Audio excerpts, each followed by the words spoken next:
live once again from Studio B here at the Beach Street Yacht Club in San Francisco's beautiful Marina District. I'm your host, Tom Eamon, and along with me, as usual, is the Commodore of the Beach Street Yacht Club, Julia Vedekent, who's here ostensibly representing the St. Francis Yacht Club, where she's been a member since the 60s, right? Well, First female chairman of the House Committee. Oh, Important stuff. Lots of people on already. This is going to be a fabulous show. We've got 3 VIPs standing patiently by at Harbour Court in Newport, Rhode Island, including the Vice Commodore, Super Fozy Claire Harrington. Mark Holland, north of Boston, is saying, oh boy, a field trip to Harbour Court today. Happy Friday from Boston. Larry Kennedy's in the FIDI in New York City. Greg Phillips on the Gold Coast of Oz. Alan Long is in New York City at the U.S. Open. That's nice. The President Emeritus of Australian Sailing, Alistair Murray, is checking in from a chilly Melbourne, where it's only 2 degrees Celsius there. Peter Stevenson in Sydney, Ed Worley here in NorCal, Gordon Smith in Denmark, and many others checking in. Thank you for joining us for this show, number 863. Julia, any thoughts before we get on the road here? I'm looking forward to today. I am too. I've been excited about this ever since Claire agreed to do this. I should say, Claire, you know, in New York Yacht Club, we never call people who are By Commodores first name. by their name. We say Commodore Harrington. That's correct. Even once you're the rear Commodore, you're Commodore. Yeah. Once a Commodore, always a Commodore. We're delighted to have them on. We'll get back to them. They're smiling, big smiles. There's a lot of effort by Jim Boyd and others at the club, Stu Sturley, to get them on the air. And look at how good they look in the They library really do. at the New York Yacht Club. We'll get to them in a sec. You have to do it again. We do. We do indeed. Fritz Mueller checking in from Miami. Andrew Pindar, now about the spelling of Harbor. We have spelled it Harbor, B-O-U-R. They spell Harbour Court that way. The Brown family who owned the mansion spelled it that way before New York bought it in 1988. Gordon Smith asking, is Claire going to tell a naughty joke? Surely the important issue of the evening. Right. And Schaefer, Captain Jack from Annapolis, Jody Shields, he's awake at 0600 on his Saturday morning north of Sydney. And Wanji, hello everyone, he's saying, and welcome to all of you. Welcome to the show. Let's get on with it. The starting line today for show number 863, of course, happy Friday and happy, Julia, San Francisco's favorite bread month. Believe it or not. Sourdough. Our feature, of course, the previewing the 9th Rolex New York Yacht Club Invitational Cup, this prestigious event, which the club has been running now. It's an amateur event with clubs from around the world, a fabulous event. And we have that all-star panel standing by in Newport who's going to elucidate. That's a good Stanford word? It's a good Stanford. Huh? You approve of that? I approve. Elucidate. Going to fill us in, preview for us the cup, which starts, it's all next week. And then Coaching Corner, we'll get to John Emmett, our international man of mystery, who has left England and has gone out of China. He's in the Yangtze River Delta, reporting in from a major wingfoil event there. Special This Day in History, Julia. We'll see if you get that. The Ocean Race Europe, Alla Grande Mape, as we told you on Tuesday's show, was about to win going into their hometown. It's the home team. It's the Italian team. They're going to win. They did win on Wednesday going into Genoa. The Genoa, and the final leg starts to Boca Bay, starts on Sunday. The last leg for today's show, day 4 at the hotly contested Finn Gold Cup in Cascais in Portugal. And the Whiskey Tango Foxtrot, our fantastic Fozy, and more. Christiane Price is checking in from Sydney, as usual. I assume she is. Rick Bannerow, whom you all at Harbour Court must know. Rick, the fabulous photographer, Stanford Yacht Club member. Hola, from sunny Connecticut, but I only see SI on TE's Facebook page. It should be on all 3. It should be streaming to all 3, Rick. I don't know. I know it's on YouTube, too, because I see folks on there. Julia? Sir. What are we celebrating today? Looks like sourdough. You're correct. What'd you say in the tech check? You said hot cross buns, you crouton. Hot cross buns. No, it's Sourdough September. Get started on your own sourdough starter to keep your kitchen smelling of crispy, lightly tangy, fresh-baked bread all through the month of Sourdough September. And, of course, we feature that because it's very popular here in San Francisco.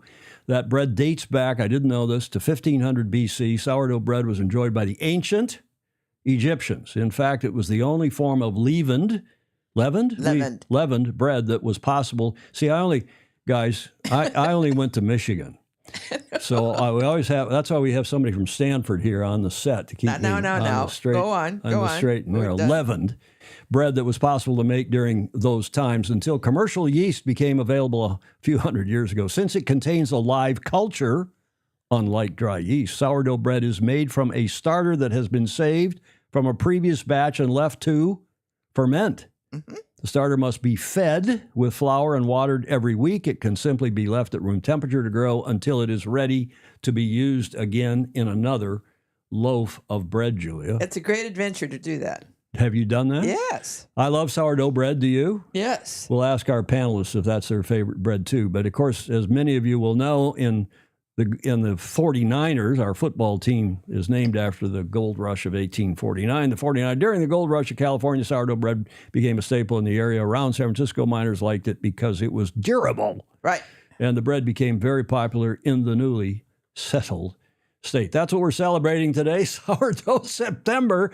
The event that we're celebrating, it's taking place next week in Newport, starting really this weekend in Newport, Rhode Island. The 9th edition of the prestigious Rolex New York Yacht Club Invitational Cup is anything but sour. We're delighted to have with us 3 VIPs from the club, starting with our Super Fuzzy Vice Commodore Claire Harrington, Race Committee Chair Forrest Williams, and PRO Principal Race Officer Tom Duggan, live from Harbour Court. Commodore, gentlemen, welcome. Thank you. It's nice to be here. Give us a quick intro of each of you. Where have you come from? How long have you been doing what you're doing? Claire? Well, where do I come from? I was conceived on Long Island in New York, and spent most of my early days there, and then moved to various places, New Jersey, and then Rhode Island, and here I am in Newport and Greenwich, Connecticut. But Commodore, you were Commodore first at Edgartown Yacht Club out on the vineyard, correct? And you were also the first female chair of the New York Yacht Club Race Committee, if I remember well. That's correct. And that's quite a feather in your cap. And I remember that you were the organist and the music, you were the director of music at SG at St. George's, the local Tony prep school, where I used to be the hockey coach many years ago. All true. So it's quite a connection there in Newport, fabulous Newport. Forrest Williams on the right is the race committee chair now. How long have you been doing the race committee, Forrest? This is my 4th season as race committee chair. I've been on the race committee for 15 years. Are you as good as Claire was when she was chair? Not even close. Let's ask Pete. But you're the Rhode Island Marine Trade Association executive director, if I remember well. That's what I'm doing now. Yes, it is. A rope company. I ran Marlowe Ropes for 20 years and stopped doing that last December. And now I'm working in Newport. Yeah. Fantastic. On the left, Tom Duggan, one of the best known, most famously good race officers in the U.S., indeed in the world, has done the Olympics, has done all sorts of stuff. Tom, welcome to our humble show. Thank you, sir. Glad to be here. Tell us a little bit about your background, too. I first met Claire at Edgartown Yacht Club back in the day. I'm from Cape Cod, from Massachusetts.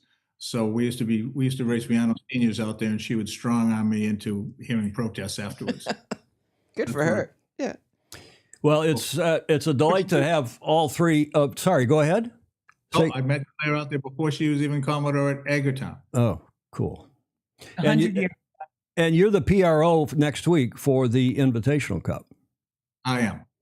And one of the things we're going to talk about is this Velocitech starting system, which New York has helped get on the last 3 or 4 years, has pushed that along, because I told Claire yesterday when we were having a phone call, there was an effort by what was then ISAF, or maybe even IYRU back in the 90s, when I was on the council with the late Andy Kostanecki passed away, Julia, last weekend. Oh. So sadly, he was a New York Yacht Club member and a Norotan Yacht Club member, and a superb guy, head of a couple of our Olympic teams back in the day.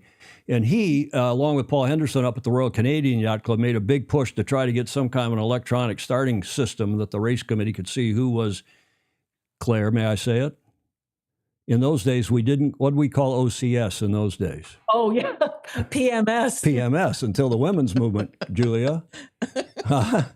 once the Premature women's starts. once the women's movement came along, we couldn't call it PMS. We had to call it OCS for on-course side of the starting line. Do you believe that? I believe it. It's not true.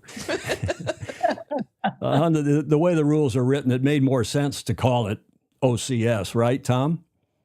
Made more sense to call it OCS, and then when they changed all those words around, they replaced that with OCS, and then they added BFD. Yes. I'm not sure we gained anything. Well, there was DFD. You want to tell Julia what DFD is? No. Later. Now, suffice to say, in those days, we did make an effort to start. I was not really involved, but Andy Kosinecki was, Paul Henderson, who was then president of ISAF, and it failed miserably. But it sounds like you all, well, along with Stan Honey and this company, Velocitech, we're going to talk about the people a little bit later in this segment, but I think a lot of our viewers around the world are going to be interested in hearing a lot, Forrest and Tom and Claire, about this cool development which has been fostered by New York Yacht Club. Let's get on with the Invitational Cup. It is the 9th edition of the Rolex New York Yacht Club Invitational Cup. It runs technically from tomorrow. There's some practice sailing tomorrow, Sunday. I think the first day of racing, Claire, is what, Tuesday? Tuesday, yes. And this is, as I said, one of the coolest events in the sport. New York Yacht Club sometimes holds its candle, as my grandfather used to say, under its hat. It doesn't go out and push and promote super hard, but we've had a couple times we've promoted it here on this show over the last 9 years. And it is, I can say with some authority, having talked to a lot of the clubs involved, having never raced in it myself, but it is a fabulous event in our sport. It's yacht clubs from around the world. It's amateur. We'll ask the gang about the rules in a moment, but a cool event. And the gang there, they look so prim and proper on their red leather seats that came out of the Red Bar there. And they're in the library at the eastern end of Harbour Court, that fabulous mansion that the New York Yacht Club bought in 1988, led by the late, great Commodore Bob Stone. And we were all, even those of us who were then young and quite poor, we all contributed and got a tie. If you gave $5,000, Julia, to that, some people gave $100,000 or a lot more. Yeah. In fact, the 10 so-called founding members gave $10,000. Got the $100,000 down payment to the Bank of New York or to the family to get the mortgage for that building. And what a fabulous treat that has been, not just for the New York Yacht Club, but for our entire sport. Absolutely. Claire? It's been a wonderful addition to the club. It's really been transformational for the New York Yacht Club and those of us who are members now.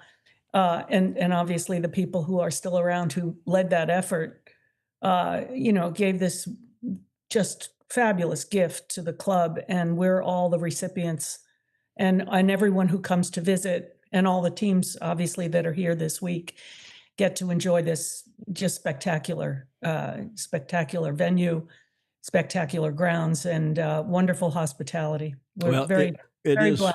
It is all that and more. And of course, New York has your fabulous clubhouse down on 44. I say yours because I was a member from 81 until 2001, 40 years. But as a member of St. Francis, we have reciprocal, and you don't have to be a member of both clubs to enjoy a lot of the action back and forth. But the 44th Street Clubhouse, Julia, you've been there in Manhattan. But I've been to Harbour Court. Have you? Of course, and about 6 months after it was open.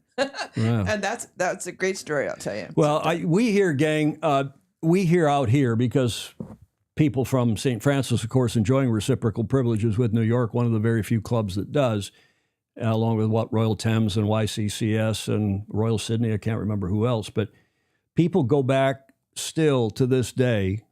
People who've been there before from the West Coast, from other clubs around the world. I hear it all the time. What a fabulous facility. And the clubhouse is aside, but the ability to host regattas in Newport and not rely on Ida Lewis Yacht Club or one of the other local clubs to do that. Because for a long time, Ida Lewis was a station, Station 11 of New York. And now, what was it? I don't remember what the number was, but yeah, a lot of the operation was hosted at Ida Lewis. And before Harbour Court, For the America's Cup in all those years from the 30s up until we lost it in 83, Ida Lewis ran the Challengers Selection Series for the Challengers, and New York kind of brought their equipment up from Long Island Sound, from New York, and did their own thing, and it was an amazing operation. Very simple, very clean, very inexpensive, unlike what goes on now in the America's Cup, which has gone over the top. And Claire, you and I have discussed that any number of times. But back to the Invitational Cup, back to this beautiful, well, I think enough on Harbour Court. Yes, Andrew Pindar, it's spelled properly, Harbour, the proper color of red leather from the Red Bar, the famously cool Red Bar. And it's where they are sitting is on the, I should say, the east corner right there of the club on the ground floor. I made that box a little too large, but they're on the ground floor right off. What do you call the patio or the deck or the porch, Claire? That's the formal terrace under the green and white awning. The formal terrace. And of course, up on that grass, the kids used to, in the wintertime, used to take trays out of the dining room and go down, use those as sleds to go down the hill where there was a little snow. Claire, do you still permit that? Well, permit is probably not the right word, but it still happens. I mean, people have I'm all the time I'm said, New York Yacht Club's got this reputation for being stuffy, and it's anything but that, especially in the last 20 years. It's very family oriented. Tell us about how many kids and new young members you have these days.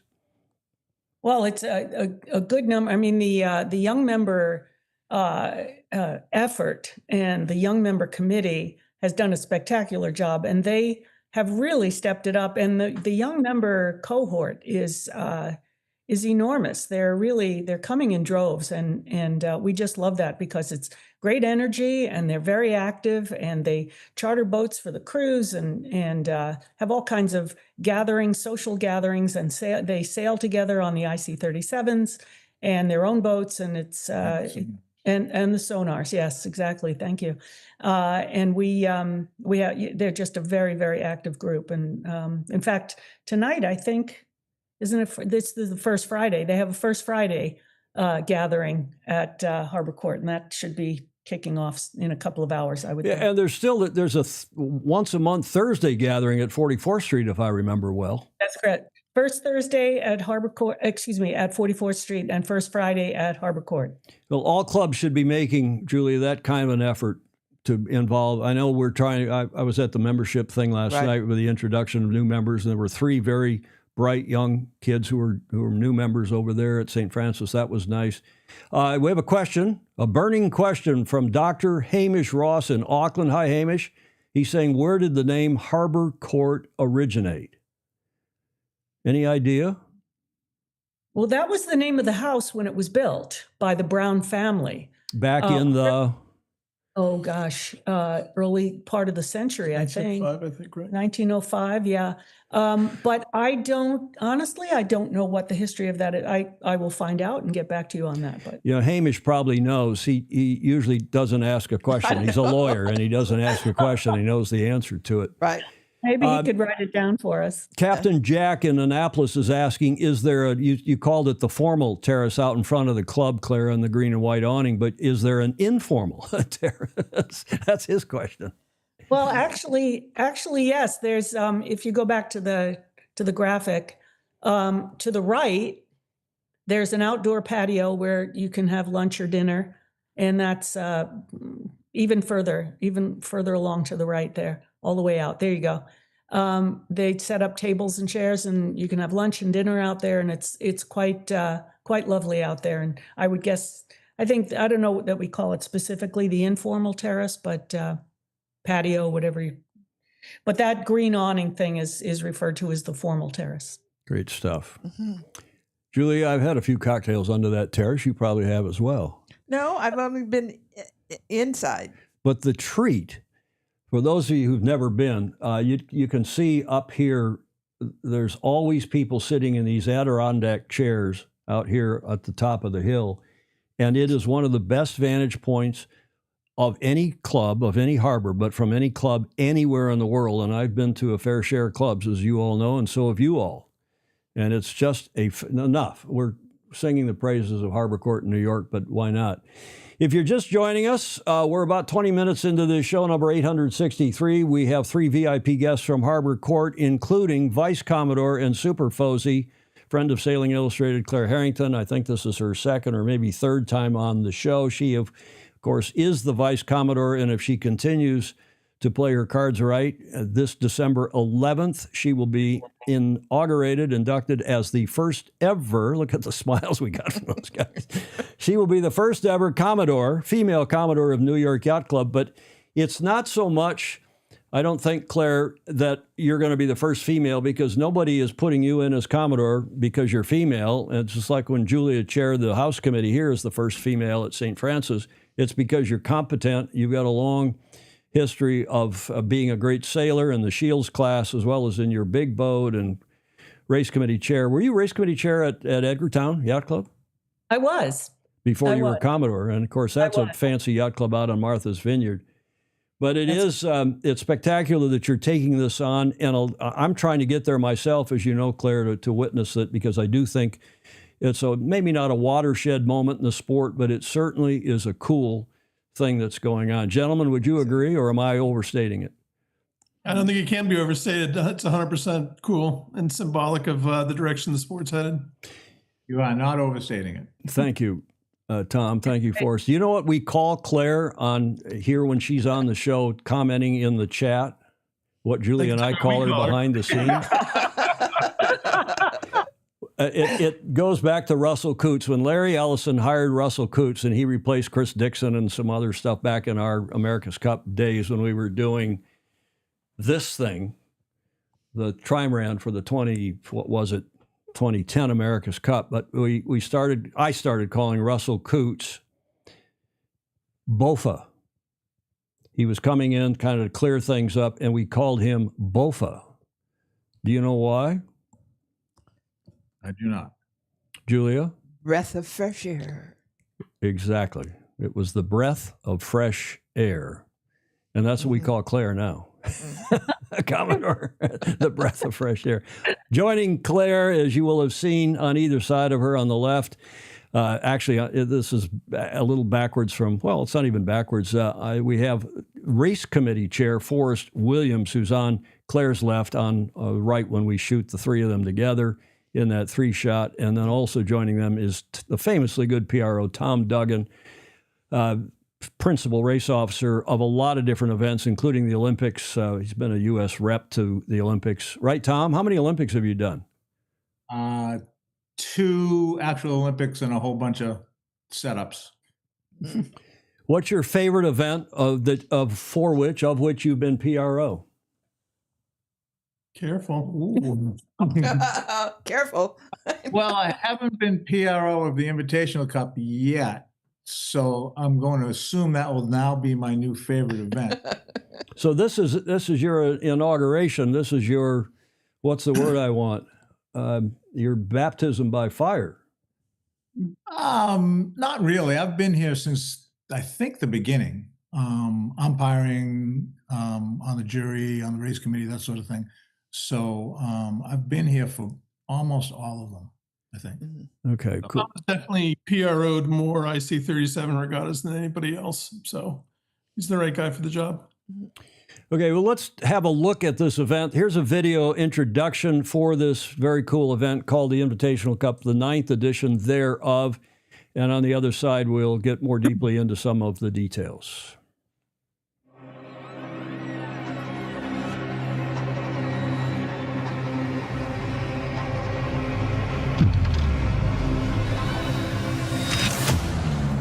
This club is kind of the lighthouse of amateur sailing.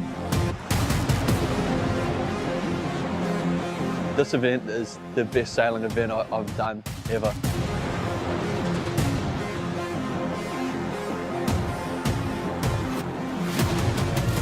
You know, this is the top Corinthian fleet in the world, and if you make mistakes, you're going to pay.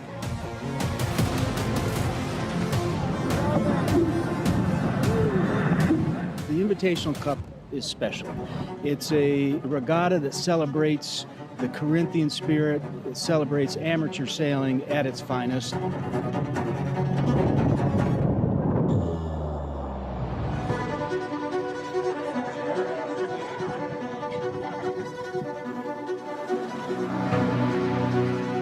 one design nature of the sails and the boats, it really sets a great stage for bringing it, narrowing it down to just the skill of the team versus the other team. I would say this is the most prestigious event. Should be on your bucket list.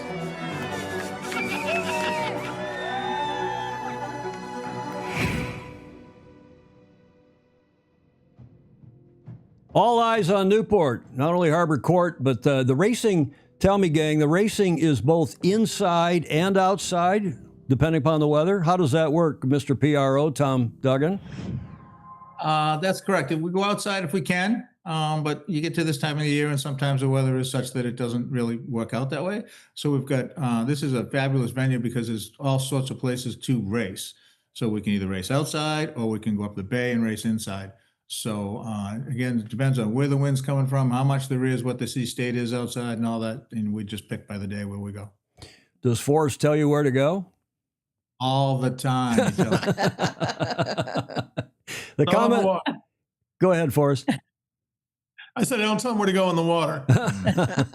The comments are rolling in here. Captain Jack down in Annapolis. We cannot forget that the 37s are a Melgus design from my hometown. He's a Geneva boy from Wisconsin, to be more specific, Zenda.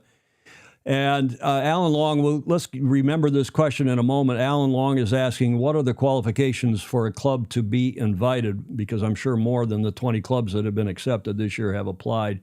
Ted Ryman in Cape Town and the RSA, Republic of South Africa, saying, what a great video. Steve Gruber, women, Julia, Claire, women should run everything. And we men can just do what we're told. It's about time. Tom Pace, the past Commodore at Pensacola Yacht Club, and a very active guy down there in the Gulf, and also active as a supporter of American Magic. Tom is saying, mad respects, all of you. Gold standard for race committee and regatta management. And others are saying, Larry Kennedy down in New York City is saying hello to Mr. Duggan, and on and on and on as we celebrate New York Yacht Club. The oldest yacht club, we believe, in this country. Some people, like Detroit Boat Club, claims that they were organized before 1844, but Southern Yacht Club came a little later, a couple, 3-4 years later, down in Nolans. But nonetheless, it's the granddaddy of the clubs in this country, and they continue to do a fantastic job for our sport. And in some ways, losing the cup. I'll ask you all this. When we lost the cup in '83, we were panicking in Newport. I was living in Newport then, and the late, great Robin Wallace and a few of us got together and formed Sail Newport. And then we were trying to figure out what the hell are we going to do in Newport without the cup. And then Commodore Stone et al. Came along and bought Harbour Court. And suddenly Newport, with Maxis, with Olympic trials, with all sorts of stuff between Harbour Court and Sail Newport, and of course, Ida Lewis and Connecticut Yacht Club and Navy Coasters Harbor Yacht Club in Newport. It was just fabulous. And it remains to this day, some nearly 40 years later. Yeah, we're coming up on the 40th anniversary here. But you're right. Acquiring this piece of land, the property, the waterfront, has really been, as I said earlier, transformational for this club. I really have to highlight or underscore the inspiration that was Commodore David Elwell, who was the initial inspiration for the Invitational Cup. The first iteration was in 2009. And I just want to highlight a couple of points that were made in the video. First of all, as part of the history of the New York Yacht Club, part of our culture is that we have commissioned yacht designs. And the Swan 42, in which this event was first raced, they were all member-owned boats, individually owned boats, Swan 42s, and the first 5 Invitational Cups were raced in those boats. So the club would charter the boats back from the owners, and we would use those for the Invitational Cup. That was the 9th design that the New York Yacht Club commissioned. Then, after those 5 events, 10 years, we did our 9th. Wait, where am I? 9th. Is it the ninth now? The IC-37 is the ninth commissioned design, one design class. And this is, Claire, I think this is reading Stu Struley's releases. I think this is the 5th year in Correct. the this new Mark Mills design, the IC-37s. Correct. The difference here, though, Tom, and I think this is significant, that when this boat was designed, and it was quite an effort on the part of many people, not the least of which was Commodore Zabatakis. Paul Zabatakis was very much involved in the design of this boat, along with a team of people. That the New York Yacht Club, the first 20 boats, so we own 20 of these boats. 37-foot boats. Did we freeze? No, 37. I just cut to the shot, but the club owns these boats, and these are not, these are not sonars. They're not J-22s. These are 37-foot boats. Correct. And they are tuned within, a millimeter of their life to be absolutely identical. And we can control that. Even with the Swan 42s, it was a challenge to try to get them all of their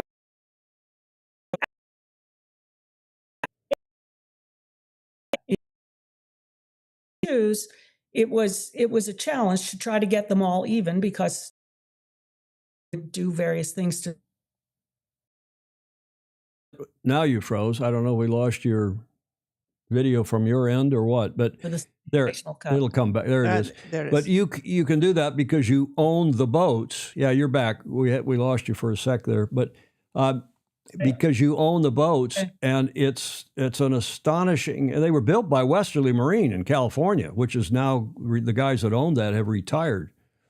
Correct. So there was the outfit in California. There was also a builder in the UK, because we were trying to seed a fleet in Europe.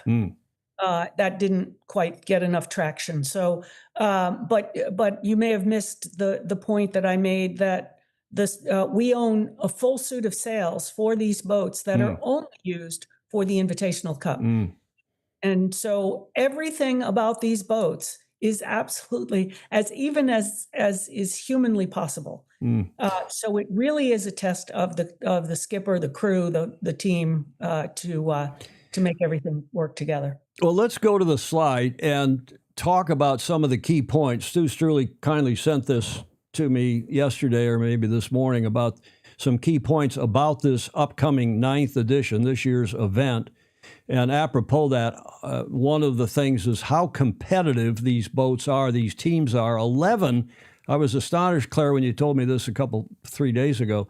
11 of the 20 teams have already been to Newport this summer for pre-event training. Amazing. And because you own the boats, you can loan them boats, and the others can get a hold of the boats. There is a team from Yacht Club de Ilha Bela, which means beautiful island in Portuguese. We had to look that up. Ilha Bela in Brazil, making it now, that's the first time Brazil's participated, making it now a total over the 9 events. It's a biennial event every other year. 52 clubs from 23 countries. 3 from South America in this edition: Uruguay, Argentina, and Brazil. 2 female helms, and over a quarter of all sailors are female. Great to see the gender gap closing, but still plenty of room for improvement, Stu Struley noted in this email. The International Women's Championship next year will provide a huge opportunity for top female sailors. It's another event, Claire. I'm asking you to talk about that in a moment. Similar format, but no restrictions on pro sailors and no country club requirements for that event next year. We New York Yacht Club continue to work to ensure the competition is as even as possible. And to Claire's point a moment ago, the rig tuning continues to evolve, and we go to great lengths to ensure the sails are as even as possible. Final note there, live coverage for the 4 days of racing starting Wednesday at 11 a.m. And I think we have Dave Reed and Andy Green. Greeny is with you as the commentators. Facebook and Instagram are the best ways to follow the coverage online. Claire, Forrest, Tom, anything to add to those points? I don't think so. I think you summarized it nicely. It's certainly the World Championship of Amateur Sailing, and we're looking forward to having all these teams here next week. The World Championship of Amateur Sailing. I've not heard it called that. I haven't seen that in a tagline. I haven't seen that in one of Struley's releases. I like that. Lowercase W, lowercase C, of course. Fantastic. There's a marketing guy on your left, Claire. Right. Yeah. Sorry, Stu. Claire, what about this event next year? This women's International Women's Championship. That's a World Sailing event? Yes, it is. Well, is it? No, it is a, well, we're working on that part. World Championship of Women's Amateur. No, just kidding. Well, I should mention that the IC37 class rules mandates that one member of the crew needs to be of the opposite sex. So in other words, if you have all women, you need to have a guy on board. Mm-hmm. If it's all men, and this is what, the concept was, that you would have to have at least one woman on board. And everyone is Category 1 sailor, Corinthian, for this event. But next year, we are launching a brand new event, the Women's International Women's Invitational Championship. And it's a Rolex event. And we are working on a trophy for that. More on that when we get a little further down the line there. But there are 20 spots, 20 boats, and we didn't know how much traction this was going to get, how popular it was going to be. But lo and behold, for 20 spots, we had 48 applications. Wow. 48 women's teams applied to sail. Amazing. Great. Yeah. And one of whom, is John Emmett's wife, Lily, is representing Hong Kong, and she and her team will be here next year competing. So there are teams from all over the world, and we're very, very excited about it. A lot of excitement here and around, around the quad for this event, and we're very much in the throes of serious planning for this event coming up next year. Tell us how the 20 teams for this year's event are selected. Is that by resume? How do you go about that? Because you must have to winnow it down from some greater number. Right. Well, New York gets an invitation, and I think that goes without saying. But if you have won the event, you automatically get an invitation. So it's like the Masters. If you win the Masters, you always get to play. So it's that kind of format. But clubs apply, and they submit their application basically, and then there's a selection process that's super secret and behind closed doors, and we And unfortunately, the Royal New Zealand Yacht Squadron was supposed to be here for this event, and they ran into a little bit of a snag and had to withdraw.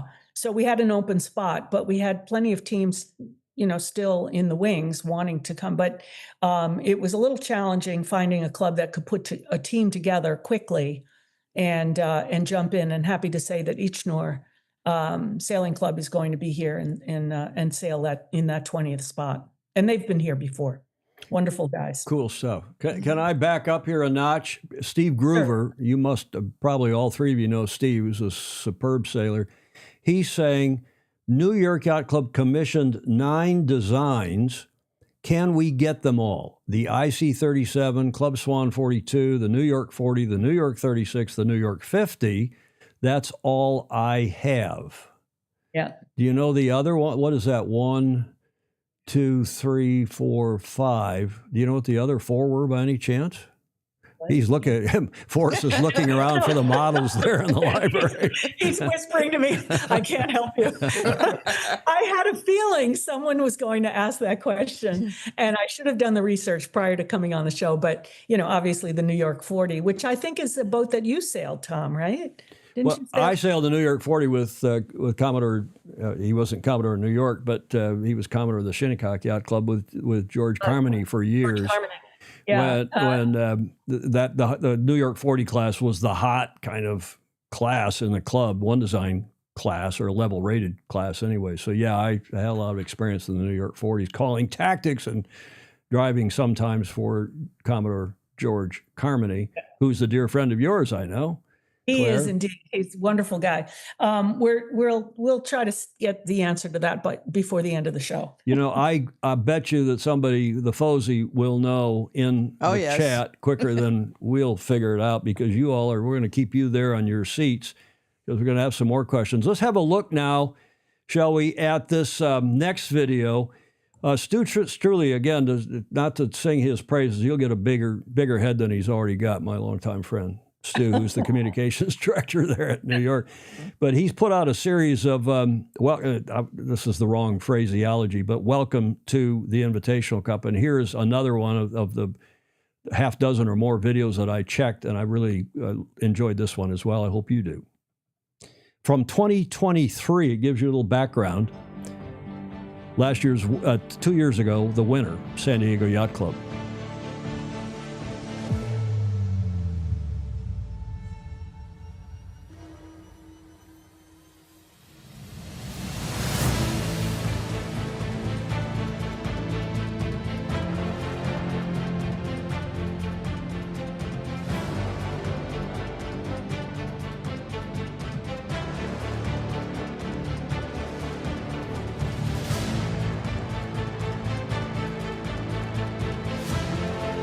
This is our first time, Corinthian Yacht Club, first time at the Invitational Cup. Second place, feels amazing to be on the podium. Started the regatta off a little slow and had to find our way, you know, dig deep and believe that we could do it, and closed out the last 2 days with a bunch of single-digit scores to get back on the podium in second.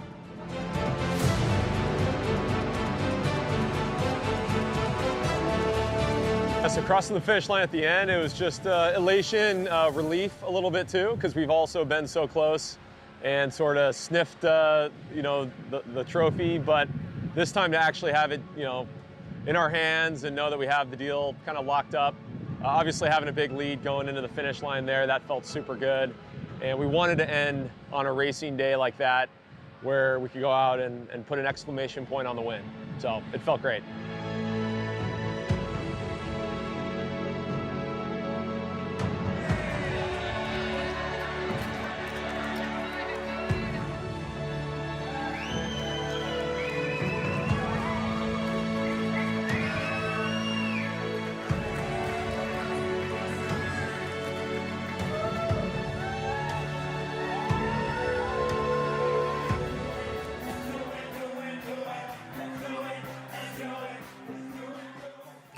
You don't have any fun at that club, do you, Claire, huh? Huh? We're laughing at one of our friends we just saw in the video. That video, the sailing in that video, we should tell you a little bit of the background of that particular day. That was in the teeth of a coming hurricane. Yeah. And I was in Barcelona at the time, so I missed it. But Forrest will tell you. That was we were trying to jam in races before the hurricane hit, and that was the last day. And I think the club was probably most proud about that day was how Abby Van Buren and Lynn Lynch and our staff got the fleet put away with the help of the competitors after that race. I mean, they had a system down that we put that Tom was like, you might have even been part of the night before, coming up with a system of how it was going to work. And as soon as the last boat crossed the finish line, they were breaking them down. They were getting, it's like a deli counter. They were just getting taken out one after another, and everything was put away safely by the time the wind blew up that night. But it was something stupid like 95 minutes to get all the boats out or something ridiculous like that. It was pretty impressive. Did you take them out up the bay or Fort Adams or? They live in a shed up at New England Boat Works, so they were we were already up the bay, so it was pretty close to get them in there, but it still required a lot of organization. So. Oh, yes. Hurricane season. Well, it looks like you're okay for the next week. There's something going on down in the Caribbean now, I see. But lots of questions rolling in here. Let's grab a couple of them. Sounds like a great event, Alan Long is saying. And there is the Commodore of the Royal Prince Alfred, Robert McClellan, who's off and on. Hi, Commodore McClellan. Our Katie Pellew, who Spithill, that's Katie Spithill, married name Pellew from the Royal Prince Alfred, has been selected for your event next year, that women's World Championship. Looking forward to it. Pedro Foiling Sailor down in Sydney is saying, if Claire is a BOFA, what do you call Tom and Forrest? Bookends? They're your guards. It looks like your security team there, Commodore. Yes. Fritz Mueller, Fritz Mueller's down in Miami. I can't remember if it's Coconut Grove or which club he sails out of, but he says my yacht club sailed at meaning Invitational Cup, I assume, several years ago. What is the entry fee now? And we'll ask you to answer that in a sec. Steve Gruber, I like the Past Champions Auto Invitation. It is so awesome to sail against legends. Let's talk about that. Hank Stewart, who most of you will know, and I'm sure Tom knows well, is a hell of a good race officer in his own right. Hank Stewart says the New York 32 was one of the New York Yacht Club classes. Tom, do you remember any of the others? David James. Is David James? What's he say, Julia? Yeah, David James says New York 30, 32, 46, and 48. There's two numbers, 46 and 48. David James, who is a Royal Hong Kong member, lives across in Sausalito. So, yes, the facts and figures are coming in. Harry Dari, D-A-R-R-Y, new name, Herkin, welcome. To Dari Herkin, if I pronounce that anywhere close to being correct. 3 New York 40s are racing at Con Week, Con Regatta Royale, in 3 weeks' time. Wow. Nice stuff. Let's ask about the upcoming event. And we just featured the last year, 2 years ago, winner, San Diego Yacht Club, who've been on, if I remember well, the podium in the last 3 events, having won it at least once, right? And they're an early favorite, I'm sure, and we've seen that again in Stu's one of his latest press releases. But what other teams, besides your own New York Yacht Club team, I have that video at the end of this segment, but what other teams do you fancy or do you think are going to be at the top of the heap? Can I take that? You can't ask a race official that, so go ahead, Commodore. Well, I do know that several clubs have been very, very conscientious and working very hard over this last year and more to prepare for this event. One of the clubs in Sweden, the Royal Swedish, the SSS, actually bought a boat, and they've been practicing like crazy over there. Royal Canadian. Royal Canadian. Yeah, Royal Canadians won it. Terry McLaughlin has won it a couple times. Royal Thames has won it. Is that right? Royal Thames has won it. Yes, they're going to be very competitive, for sure. Cork. I mean, it's such close racing, and as the gentleman said on the video, mistakes are very expensive, even little ones. So you really have to be sharp, and it's just tremendous racing.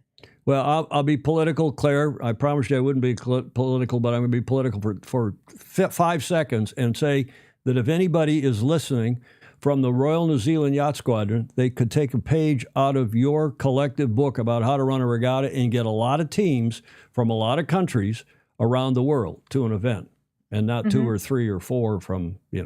Okay, that's it. There, Claire, see? That was it. That was it. What else? Any other questions? Lots of great. Go back. Julia always likes to remind us to go back and read all the comments. It'll take you not so long, but you'll be amazed at what comes in under the door, over the door. Yeah, intelligence comes through the around. scuppers, yeah. to use a yachting. Okay, let's go back now and look at another slide or two. There are, speaking of the teams and the nations, there are 20 teams from 12 nations, and here is the list. I'll read them, gang, because I think I can see them on my monitors easier than you can.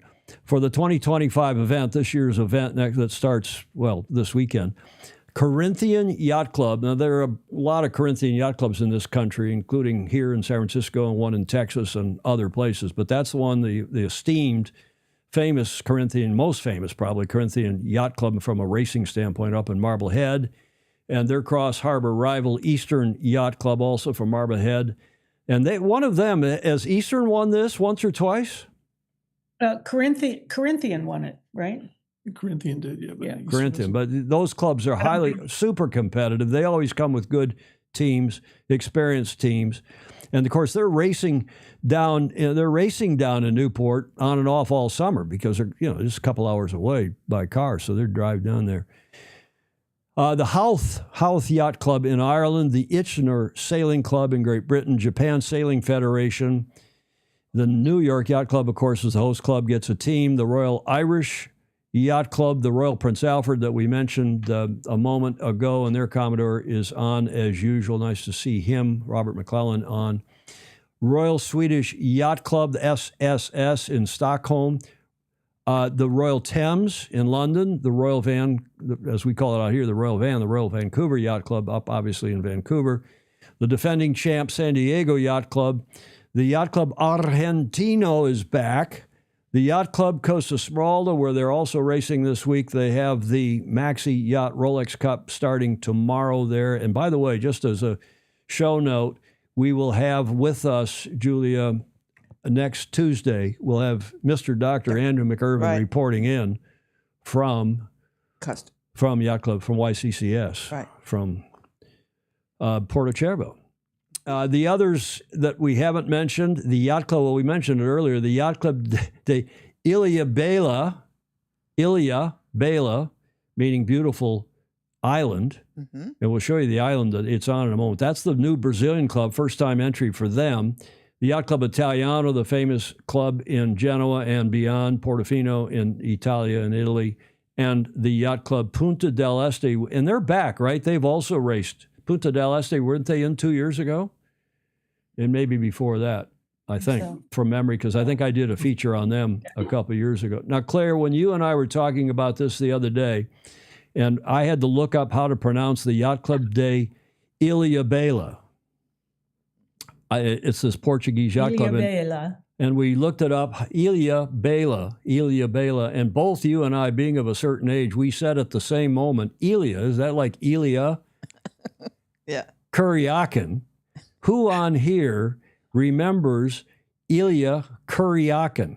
Julia, do you remember Ilya Kuryakin? Indeed, I was a great fan. There he is. That's Ilya Kuryakin. I wonder who else among the Fozy know who that is.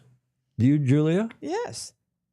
What was that? What was his real name? That was his actor's name was or his role name. Oh yeah. McCollum. Well done, Claire. David McCollum played Ilya Kuryakin. And what was the name of the series? Gentlemen, do you know? Do either of you know? You're too young. Both of you are too young to remember this. Oh, Man from Uncle. Well done. Yay. Well done. When I was a little kid, I used to have Man from Uncle trading cards. Trading cards. Like bubble gum.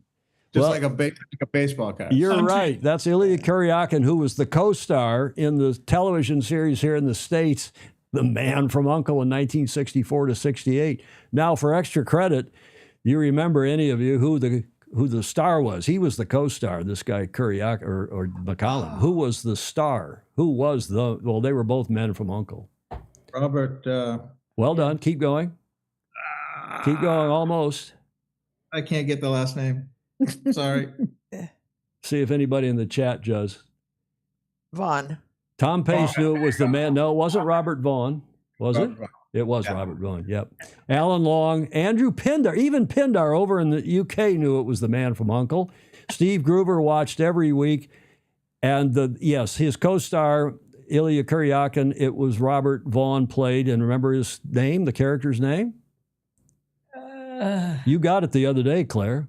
I did. No, it's gone. You said it was at Han Solo, and I said no, that was Star Wars. Oh yeah, something Solo. Solo. Napoleon Solo. Napoleon Solo. Well done. Okay, everybody see this? Look, we got more comments.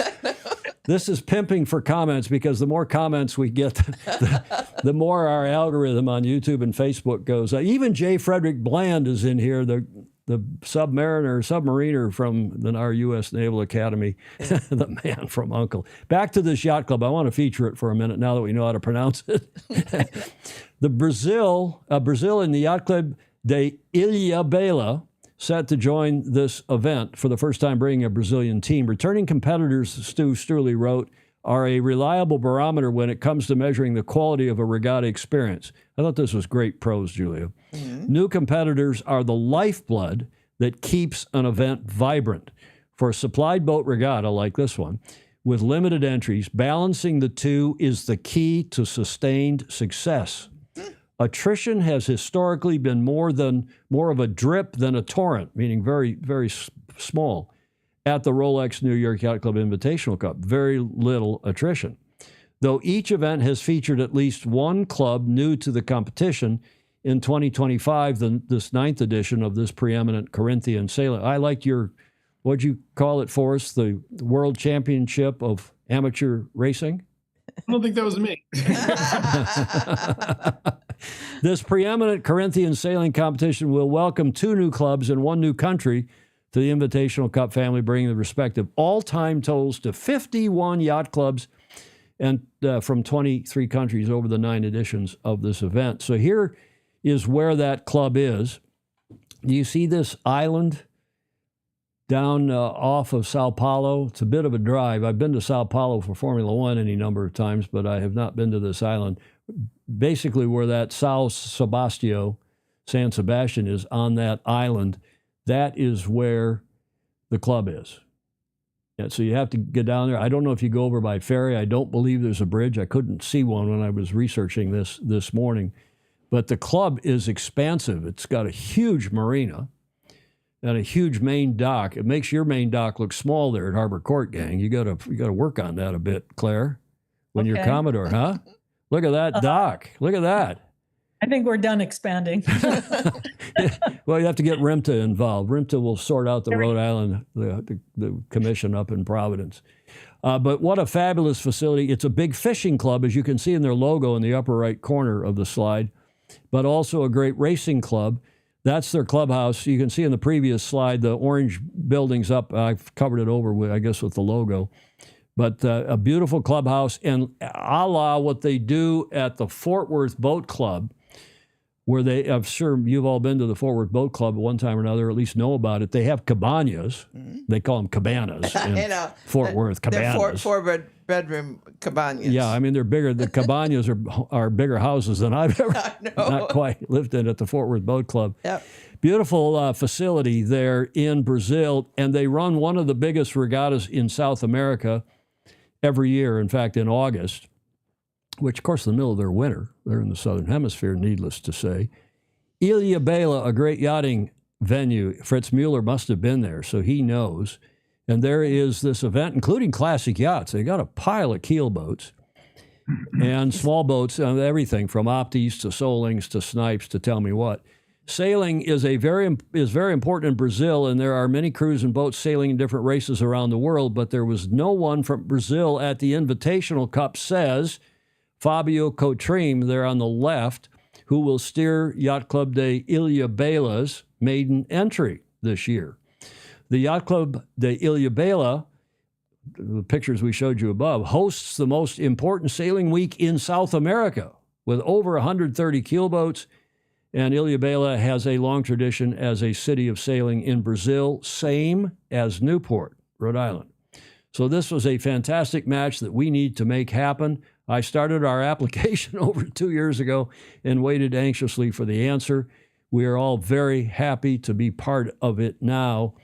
And Claire, I think I mentioned in the tech check that sailing with that team and that boat is Robert Scheidt's wife, who is Lithuanian and a fabulous sailor in her own right. And have you run into her yet? Have you met her? I have not met her yet. I'm not sure that they're here yet. They may not have arrived yet, but they'll be here either today or tomorrow, because everything kicks off tomorrow and Sunday for sure. So there's mandatory practice on Sunday, Monday, and optional practice today or tomorrow. And how's that work? They actually had the boats available yesterday. Some teams are here. The Italians are here. There's a team from the UK. Some others. Uruguay is here, and they were able to go out yesterday and today, and then optional practice, and then we have mandatory practice with briefings and all kinds of support meetings of all sorts. If you're just joining us, we're an hour into today's usually, hour and 45-minute show every Tuesday and Friday. We appreciate your joining us for these shows at 1300 Pacific. And my co-host Julia and I do this. This is show number 860, what, 3 or 4? I can't remember. Yeah, unbelievable. Time to retire. We're getting too old. Yes. to do this. But it's great fun, and we have a particularly fantastic panel today sitting with us at Harbour Court in Newport. We're featuring the 9th edition of the Invitational Cup. And now we're going to talk about something that New York Yacht Club has fostered, has pushed forward to the great benefit of not only this event, but our sport. Bravo Zulu to them.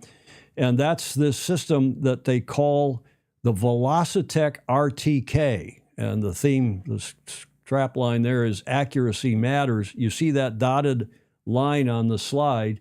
That is because this is finally, after years and years of trying, we have a system, thanks to New York Yacht Club and this company, Velocitech, we have a system that apparently works like a charm for judging OCS, on-course side. And we're really pleased to have both Forrest and Tom with us to describe this system via the slides. And also to their credit, gang, you did a webinar, which I had the advantage, the pleasure of looking at here last night and this morning. You did a webinar, was it yesterday or the day before, for all of the teams by Zoom from around the world, so they could all see what brave new technology you have foisted upon this event. Who wants to take the lead slides? Forrest, is that you? Sure, I'd be happy to. Yep. So here are the slides that you sent me this morning, and take us through them, please. So this first slide basically gives you an overview of what the system looks like. Just to give you a little bit of background, when Commodore Harrington was the chair of the race committee, Stan Honey, a club member who's obviously done a ton of work developing the live line system for the America's Cup, which was the first sort of RTK starting system, came to us and said, we're putting this group together called, anyway, it was 5 years ago at this point, but they put a group together to start researching the various ways to make this happen and trickle down to the club racing scene. And so we talked to a couple of different companies and ended up partnering with Velocitech to help us design a system for our members first and foremost, and our guests after that. So for the last 3 seasons, we've gone through several iterations. We started off with standard GPS. We moved on to L1, L5, which was the more accurate one that's in your iPhone today. And ultimately, based on, feedback from Stan and working with Velocitech in San Mateo, California, we've developed this RTK system. RTK stands for real-time kinematics. And what that means is that rather than using a normal GPS signal, it uses a corrected signal. So there's a little base station, which is one of those little pucks that you saw on the first slide, that is a known position on the signal boat. It does not move. And it basically gets a signal fed to it from outer space. And if the data, and it pushes the correction, and it takes the signal and applies a correction to it, given the known position of our boat, and it pushes it out to all the other little pucks on the course.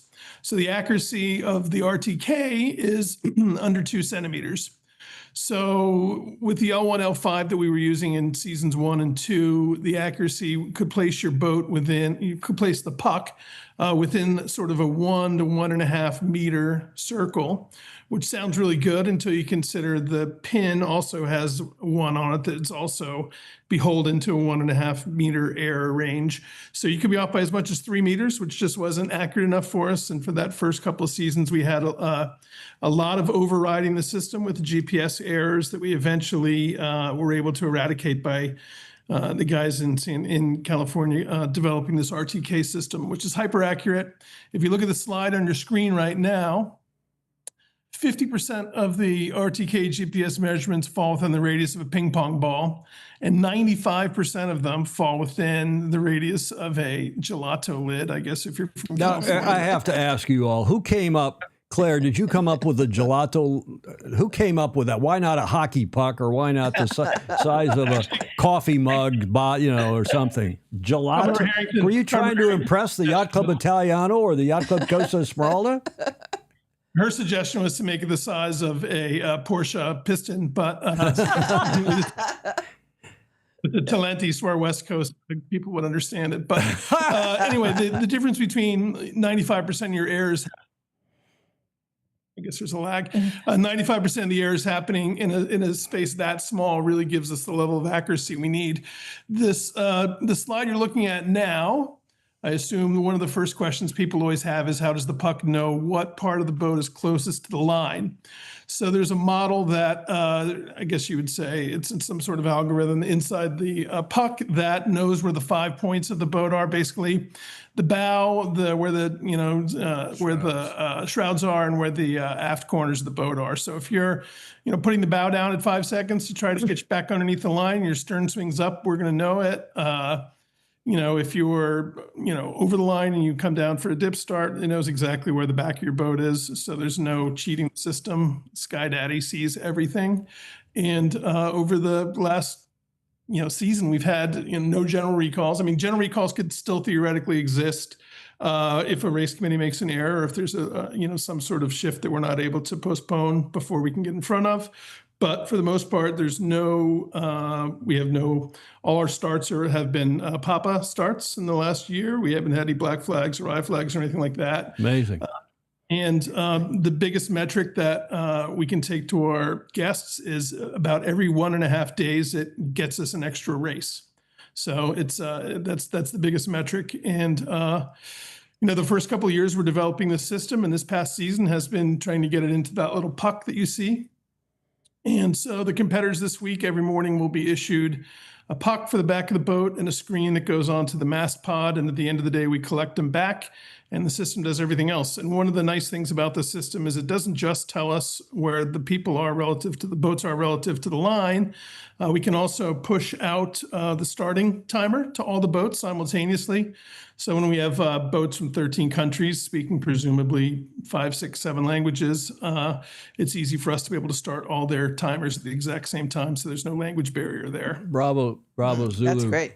Question, Alistair Murray, the immediate past president of Australian Sailing and a longtime friend of this show and also of mine. He's saying, which is better, this or Vaqueros, whatever that other system is, which more people I know are using. Is that true? Are more people using Vaqueros? What is Vaqueros, and which is better and why? So Vaqueros is basically two competing systems right now. There's the Velocitech one and the one that the guys at Vaqueros are making, and they have a dynamite system that's super feature rich. They have a wonderful interface. They were first to market broadly with their device. And they do wonderful work, and they're super, super smart guys. We decided to go with Velocitech because after 2 seasons, the L1, L5 GPS errors were too great for the level of racing that we have at the New York Yacht Club. So we felt that it was, the 2 centimeter was worth taking the time to pursue that accuracy. So I agree, they have a wonderful system. It's prevalent right now in a lot of regattas. They'll either issue their devices or you can rent them, and they do a lot of really cool things. If they were had the accuracy of RTK, it'd be a much more difficult decision for us. But where we are right now, certainly for something like the Invitational Cup, we absolutely have to have 2 centimeter accuracy. Tom, what's your take on that? I know you've used both systems as well. It's Velocitech. I've been working with Velocitech for 3 years, I think now. And I'm pretty much the crash test dummy for these guys. So back when they were using the L1, L5, we would do stats and, we would call them by eye. I would still call the stats, and then we would compare it to what the equipment said. And as they worked on the RTK, it got closer and closer and closer to actually accurate. And it's been pretty magic, honestly. As far as for the last year, we're down at, 2 inches. and I can see it on the line. We compare it the other way. We let the equipment call it, and then I say, okay, I saw 22. I had him at half a meter. What do you guys have? Every single time I've asked the question, they have the same distance that I have. Amazing, great stuff. I told you, Claire, in the I guess maybe in the telephone chat we had yesterday or this morning, that I know World Sailing tried for a long time to come up with this system. The late great Andy Kostanecki was a New York Yacht Club member and a Rowton Yacht Club member, was on the council with me at IYRU back in the day when the then president, Paul Henderson from the Royal Canadian Yacht Club, said, we got to have a system like this. We got to have something that is correct and that works for all the competitors, because we're missing too many, what was then PMS, too many OCSs. And bravo Zulu gang to you. And it sounds like both competition's okay, right? Competition is good.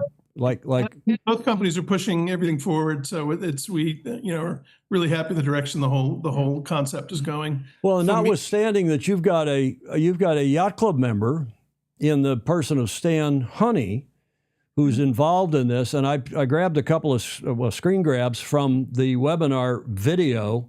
And Stan, you can see him in the upper right corner when you did the webinar a couple days ago for all the teams, and he was just giving a very brief, as only Stan can do, brief, succinct, and so clear, cogent description of what this technology, how it has evolved since NASCAR days 20 years ago, when his company put them in cars going, as he said, 200 miles an hour. And then, of course, we hired Stan, we meaning Larry Russell, all of us running AC34, and they developed here for the 2013 Cup in San Francisco this technology. And that has now that Larry and Russell are running Sail GP, Stan has implemented that same system for Sail GP, and that's the size. There's the boxes that were 20 years ago, just one of the boxes for the cars. There's the boxes, I guess, from 2013 from here in San Francisco. And now today, as Forrest and Tom have described for us, it's something the size of a hockey puck, at least in diameter, that sits on the pin over there on the left side of that graphic, sits also on the ass end, on the back end of the race boats, on the push pit, I guess, if you would, on the aft stanchions. And then you have, Tom, maybe you can explain to us what you actually have on the signal boat, and is it an iPad or is it some other device you're looking at to see who is over the line or not? We have an iPad, and it lists all the boats, and it tells us the distance to the line in tenths of meters. It's really easy to see. Again, this is something that we've developed over a number of years, where Alec, the engineer at Velocitech, is unbelievably smart, and he would be on the boat and we'd come up with something, and he'd say, "Can you read this?" Because essentially they said, if Tom can do this, anyone can. So, and I would say, well, you know what? This one doesn't stick out at me. Can we have, this in a different part of the screen? Can we make it a different color? Can we, make things jump out and bite me a little better? And so he would spend like all night hanging upside down in a cave like a bat, writing code. And he'd show up the next morning exhausted. He'd hand me the pad, say, "What do you think?" I said, "This is great. This is perfect." He'd go down below and sleep and say, "Wake me up if you have any trouble." I've been up all night because you wanted it to show in blue, So it's been that sort of a process. Well, and the technology is astonishing, because at least in Sail GP now, the umpires are not on the water. They're in a television, in effect, in a TV studio booth next to the TV, where they've got all these displays and all of this information. It's fabulous. And, having been involved in the development of umpiring, I guarantee you, when we first started it, we said, let's just hope the umpires are half as good as the jury is 8 hours later. Yes. Having a protest hearing. That was our initial goal.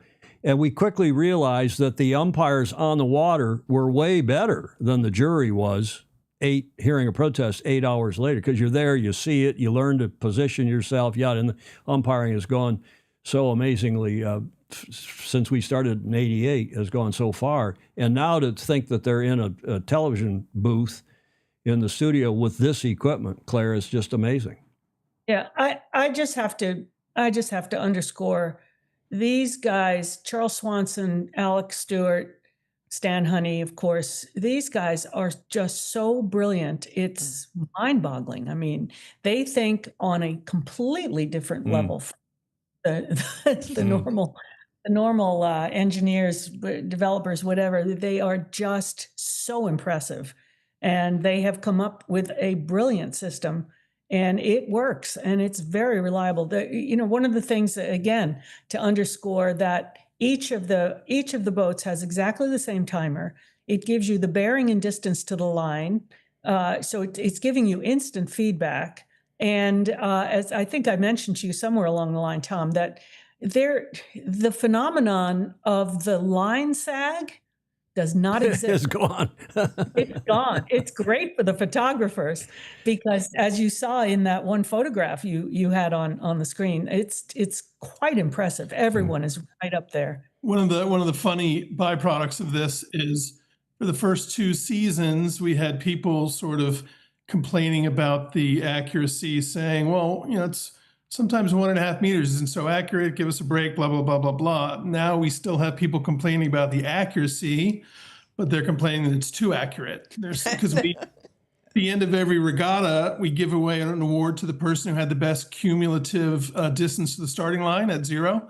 And you can see every single boat start, and some of them were OCS by 1/10 of a meter or something like that. And so I think the 2 biggest changes in starting now are, number one, there's nowhere to hide anymore. If somebody's blocking, if some OCS jumps the gun at the boat and is blocking the guy starting the line, you can't suck up under him anymore because we know you're there still. So that's taken that away. And the biggest fundamental change is if we can move the pin, you don't have to ping it anymore. So if it's 2:45 and we're up against a hard stop on Sunday, we can still get a race started on time without having to play any games or anything because you don't have to ping it. And that's one of the things that moves things along quickly. Like you say, if we need to adjust the line, we can adjust it and go straight into it. We don't have to wait for the ping line up to start. And just the fact that, and both systems do this, Vacros does it also, you don't have to ping. So, I've watched 1 million boats ping start lines, and a lot of people suck at it.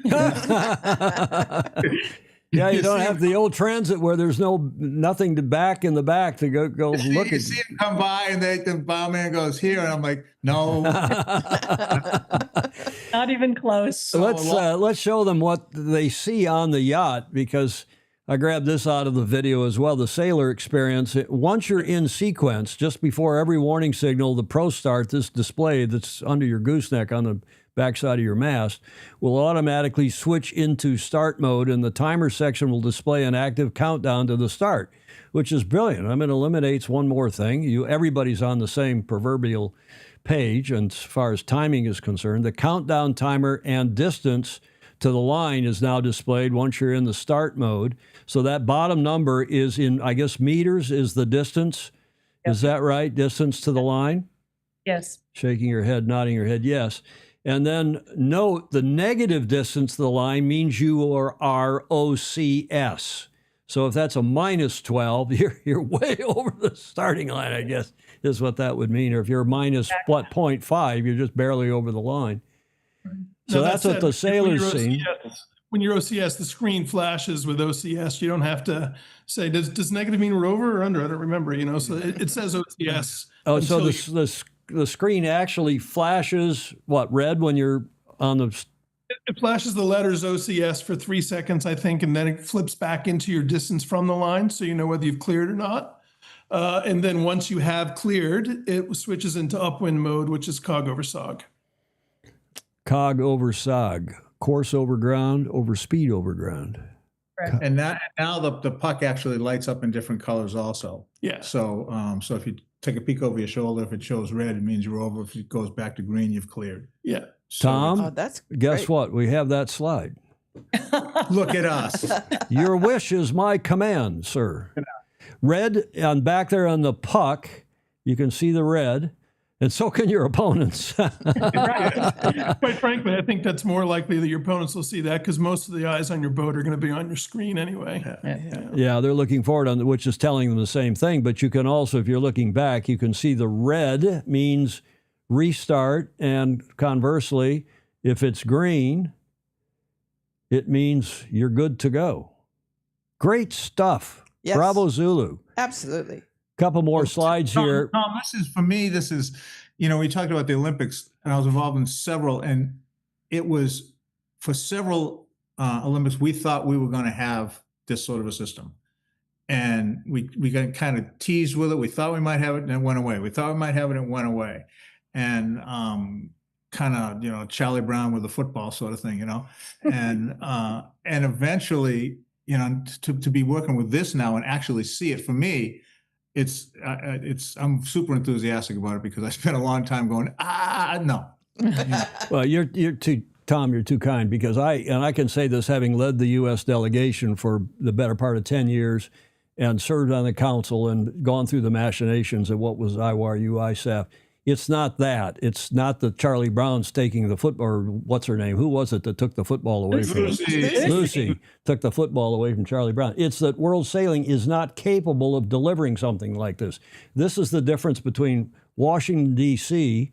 and World Sailing, some big, distant bureaucracy, and an entrepreneurial, bright group of people who are focused on a mission, can raise the money, get somebody like Stan Honey, and that's what New York Yacht Club have done.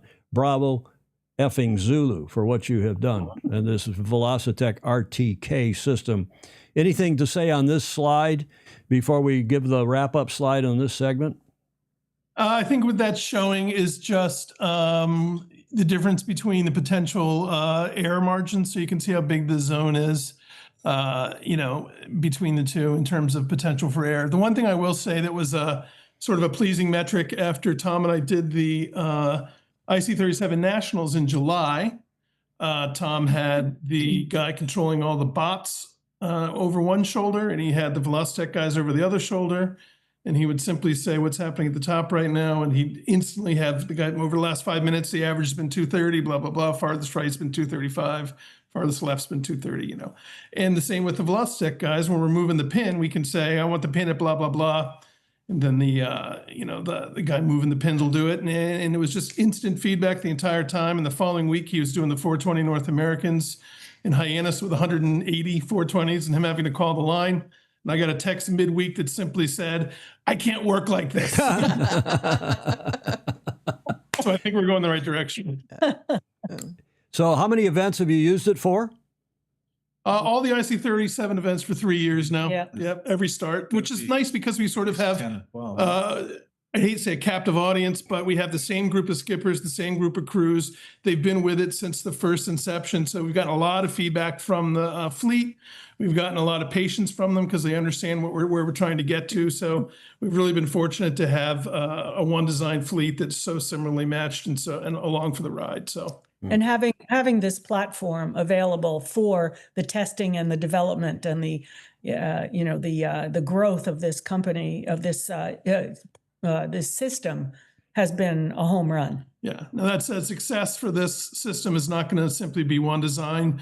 The goal is for next summer, you'll be able to purchase the puck and have it integrated into whatever screen you already have on your boat through your NEMA system. And ultimately, by next summer, you should be able to race under any handicapping system, and with the proper algorithm, it'll be able to tell you what your position is during the race. I have a question. Will Dave Reed and Andy Green, your co-commentators for the live television, which starts Wednesday, will they have this in front of them? Will they be able to say, oh, they're getting close to the line. Oh, they're OCS. They're over. Oh, they're already over. They better get back or their ass is grass. I mean, what? I can hear Andy now. Well, that's a decision to be made by our PRO, but we can certainly give the. Oh, you're going to lay it on me? Yes. We're able to give them the right to look at that screen if they wanted to. You can. It's a privilege you can assign to people. My guess is probably not, but it's possible. Yeah. Well, if anyone watching wants to get in touch with Velocitech, here is the QR code you could quick hit this with your phone, I guess. But otherwise, write to sales, S-A-L-E-S, not S-A-I-L, S-A-L-E-S, at velocitech.com. For those of you who are listening rather than watching today's show, or you can hit that QR code. And they've also got a WhatsApp group that might be interesting to tune into for this Invitational Cup. I might do that. I might check in and watch the commentary on that. But Ted Ryman in South Africa is saying, great tech. It won't be too long before a mechanical arm hands the helmsman a beer. Yeah, do go, as Julia said a minute ago, do go back and have a look at all these comments, because there's some amazing comments. We don't have time to go read all of these comments back and forth, but very bright group of Fozy, as you know, Claire, because you're often on here watching the show and have been on a couple other times. I've got one more video and then a question for the three of you, and the video has to do with your representative team, also one of the favorites for this event, also a female skipper. Let's have a look.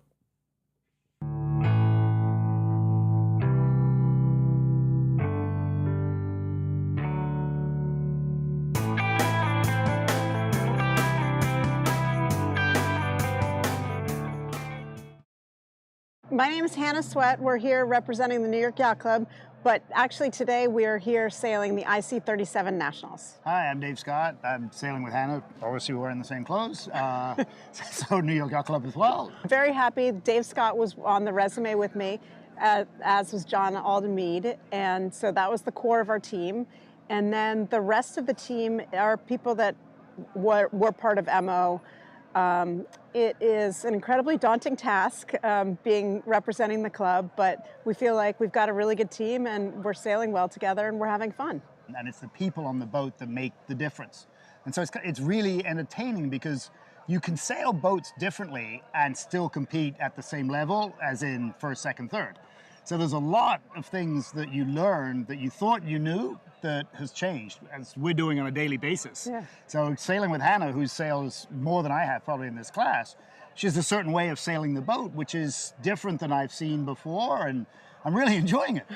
One of the most critical things is getting off the starting line. And so that's been our number one task, working on getting on the starting line. And then number two is, because it is a different combination of people, just working as a team.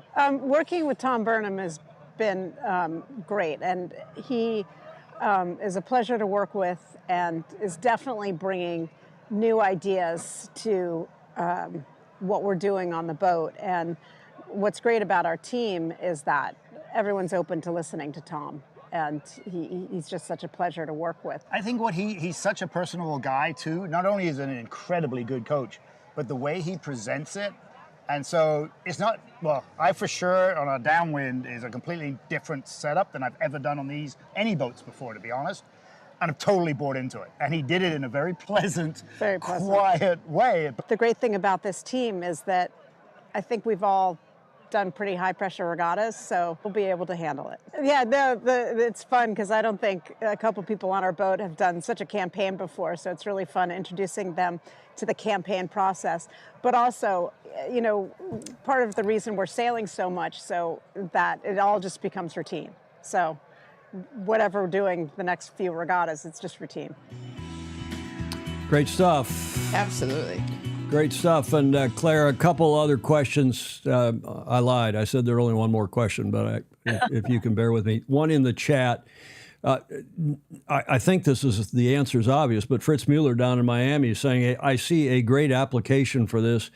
Is it transferable to dinghy racing? Large fleets, would tech be adaptable? I mean, that goes without saying, doesn't it, that this is certainly the goal, that this can be used in virtually any kind of a boat, right? If you put it on the back end of a laser and you flip the laser and turtle it, are these things are waterproof, presumably? And that's the intention, is that they're not just meant for this class. In fact, we intend to put them on the sonars, and we used them for the Resolute Cup last year. Oh, that's right. We did use them for the Resolute Yacht last year, and as Forrest mentioned, they'll go on handicap boats as well. Okay. Another question is the Pro-Am rules for this regatta. Is everybody a CAT 1, Cat Cat 3. What cat? Everybody is a Cat 1. There are no Cat, not one Cat 3 person is meaning of under the. You talk about the late great Andy Kostanecki. He and I and a couple of, well, we were the two from the States that were on the working party. Explain what Cat 1 is. Yeah, that's what I was going to say. We came up with a system for when we drafted that rule. We actually had it in the U.S. before they had it for world sailing, and we had Cat 1, Cat 2, and Cat 3. And Cat 1 was a strictly not paid amateur recreational sailor, Cat 1. And then we had Cat 2, which was an industry professional. If you worked for a sailmaker, if you worked for somebody in your job, if you were a rules advisor, as I was in those days for an America's Cup syndicate, I was Cat 2 because I wasn't being paid to race my J24, but I was being paid to give my professional expertise to an America's Cup team. I was Cat 2. They got rid of Cat 2, and now they just have 1, just strictly amateur, and 3, which is paid to race professionals. Did I describe that properly? Yes. So yes, I think that's accurate. The very first edition of the Invitational Cup, there was a Cat 3 allowed, but now in the last this is the 9th. Yeah. So the last 7 iterations, the first 2 had some form of a non-Cat 1, but since the third iteration on, it's all Cat 1. Great. And the Cat, in those early days when there was a Cat 3 or a non-Cat 1, as you so nicely put it, they couldn't drive. They couldn't steer the boat, right? I believe that's correct, They yes. couldn't skipper. So that was also. Rick Bannerow is asking, what's the current price of okay, this is pre-production, do you have any idea if Rick Bannerow at Stanford Yacht Club wants to put these on the back of a fleet of boats there? What do they have, sonars or J22s? I can't remember. Any idea what it would cost to get a dozen of these things and get the race committee sensor and the pin end of the line? And well, we're certainly not, outside of our relationship on this project, we're not really affiliated with Velocitech, so we're not trying to sell these for them or anything like that. But my understanding is that they're going to be, I hate to say nominal, but they should cost roughly what a jib costs or something like that, I would imagine. I know they're going to be under $1,000, I would imagine, by the time they're available on the market. But everything we're using now is pre-production, so it's really hard to say exactly. Okay. Anything that I haven't asked that the Fozy and the chat have not asked that any of the three of you would like to volunteer? Any last comments, final comments? And then Claire, I have my final question. Okay, so I just want to. So Jim Boyd came in, and I want to just make sure that he gets recognized. Put him behind you, right? If there's room between you and the trophy case, put Jim. Yeah. I haven't seen Jim in 20 years. Here he comes. Hockey player. I want to thank Jim Boyd for help teeing this all up, and he really worked hard to make sure that we had the right background. And glad to do it as always. Native Rhode Islander. Yes, exactly. And a hockey player, if I remember well. We compared notes about hockey many years ago, and he was first. You've been at Harbour Court forever, haven't you, Jim? Forever, exactly. And a day. 18 years, Mr. Eamon. And tell them what you said to me, what your job was. To make you look good. Right. And you have two, just because people, thanks, Jim. And Claire, people will be asking, because you have actually two co-equal, I guess, general managers, one at 44th Street and one at Harbour Court, correct? That's correct. We have just announced to the membership within the last week or 10 days that Tim McCormick at 44th Street has indeed retired. So after a very long, wonderful career, he's now retired. So that's the end of his watch at 44th Street. So he won't be there when you're inducted on the 11th of December? Well, he may surface. Who knows? That would be great. I haven't seen him in a long time. And bravo Zulu to them both, because as we all know, the club managers and staff make it all possible for all of us at whatever clubs around the world. Fantastic stuff. And great to see Jim Boyd. Thanks for that, Claire. The final slide, I warned you in the tech check that I was going to bring this up. That is David Ray's Clark Cookhouse on Bannister's Wharf in Newport. David's a long time New York Yacht Club member. and is the proprietor there at Clark Cook, as we call it.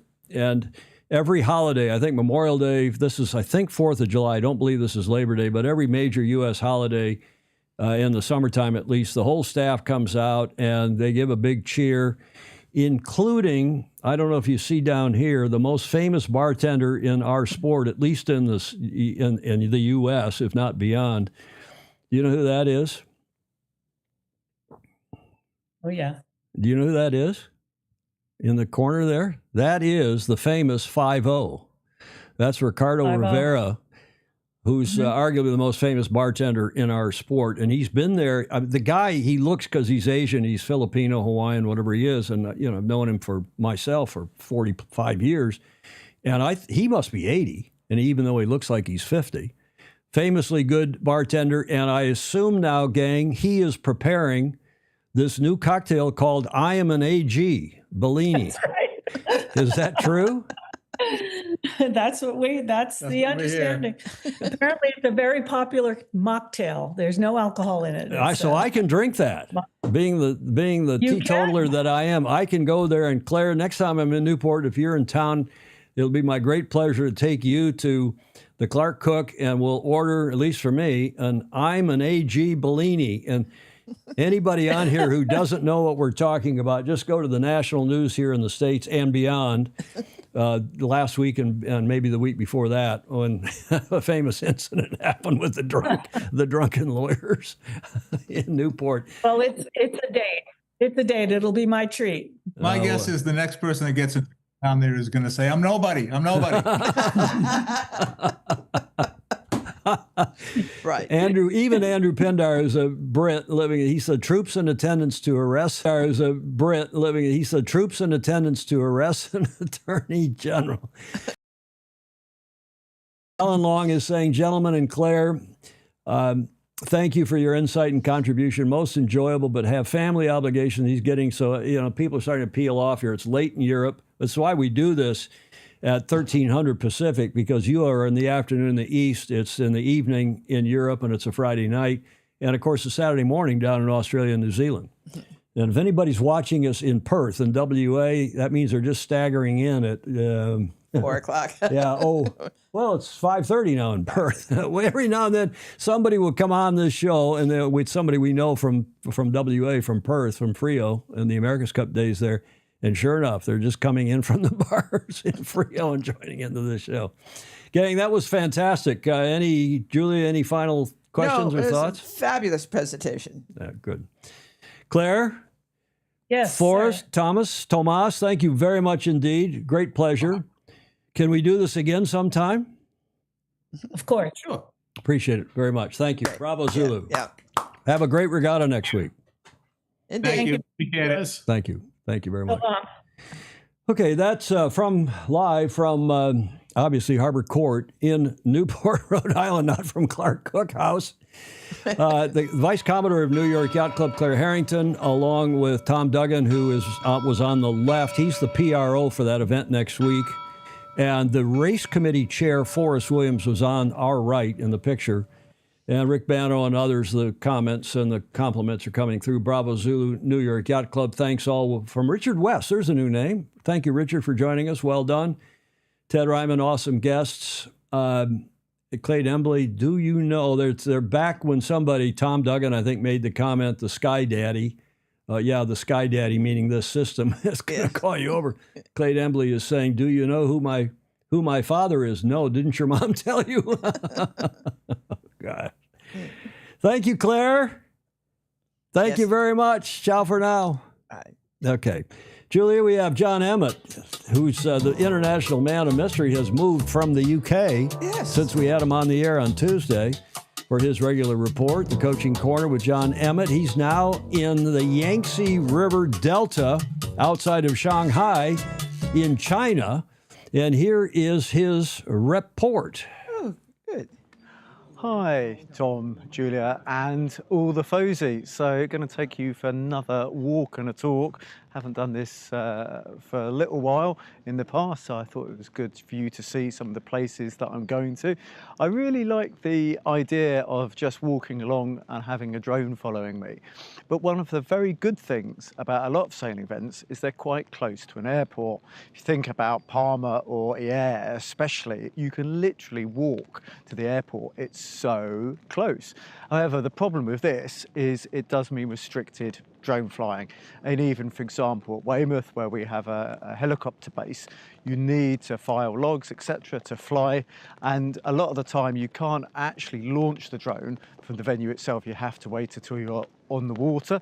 So I'm always looking for the most practical way to do the video, because although I can get very high quality sound, etc., sitting on a chair and just shooting to camera, and I think I can probably actually do a far better job now when on a live show in terms of the sound quality and whatnot. The thing I think is interesting for a lot of people, and correct me if I'm wrong, is just to go and have a little walk and talk and see where I am and what things I'm doing and what is happening in the sport as a whole. So you can probably tell with the background, I'm at a World Sailing Special event. I'm here in China, and it's the Wing Foil World Cup.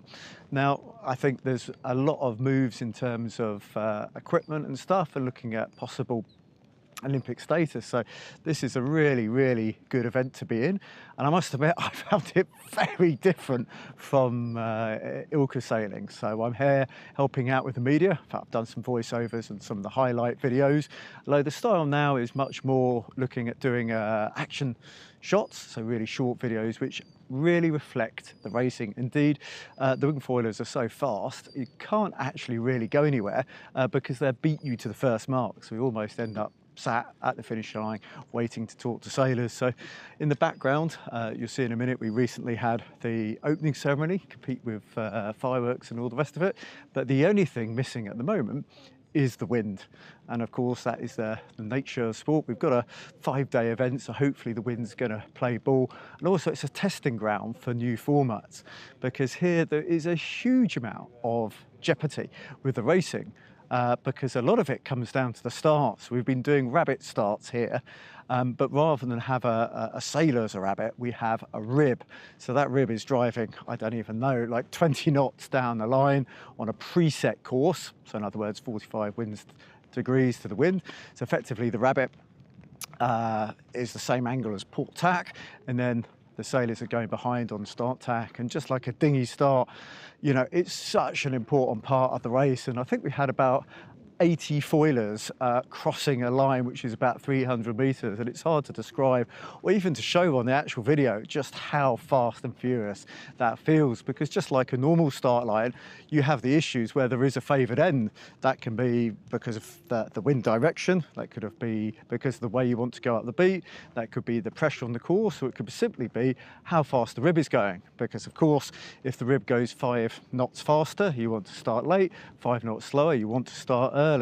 And these formats incredibly tense for the sailors. Remember, one error, and of course there's always the possibility of unforced error. You know, if you hit an underwater obstruction with your foil, one error and the race, crikey, it's off. And it feels almost the opposite to, if you like, traditional sailing. So traditional slow-moving boats, the best sailors in the world really showcase their ability in the upper wind range. So they're racing in 30 knots in their 49er, and they're getting around the course when the not quite so elite sailors are going for a swim. Whereas here, actually, the difficult thing for the wingers is in that real marginal stuff, 8, 9 knots, I guess, where it's quite hard to take off. Of course, once you've taken off, then actually to stay foiling is much easier. So I don't know if it's obvious in the background, probably got 6.5 knots, which seems to be the magic number for foiling events these days.